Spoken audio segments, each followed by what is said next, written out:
questioning. But in the meantime, we don't want to give you the impression that Beto is the only one groveling here. Far from it. They all are. For Democrats in 2019, to run is to grovel. Here's Mayor Pete of South Bend remembering with sadness and horror the one time years ago when he suggested that all human life had value. How could he have been so stupid and cruel? In 2015, you said that all lives matter when you spoke about two police controversies that were happening in South Bend. Was that a mistake? What I did not understand at that time was that that phrase, just early into mid, especially 2015, was coming to be viewed as a sort of counter slogan to Black Lives Matter. And so this statement that seems very anodyne and something that's kind of nobody could be against actually wound up being used to devalue what the Black Lives Matter movement was telling us. Since learning about how that phrase was being used to push back on that activism, I've stopped using it in that context. Yeah, how could I have been so stupid? And here's Senator Kirsten Gillibrand of New York calling in artillery on her own position after an NBC researcher discovered that she had once supported national borders. Seriously. You essentially said that you were embarrassed about your previous position on immigration. Tell me about that.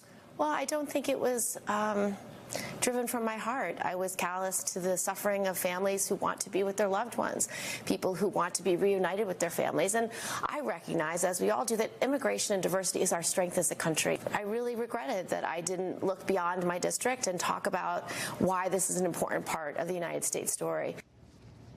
I was callous. I was heartless. Don't hate me. I hate myself enough. Well, thank you for sharing, Kirsten. Good luck with your self-esteem issues. Joe Biden is a good quarter century older than Senator Gillibrand, who herself is older than a lot of the Democratic candidates. So you'd think Biden would be old enough he would have earned the right not to say he's sorry. But think again, age is now itself something to apologize for, and Biden did.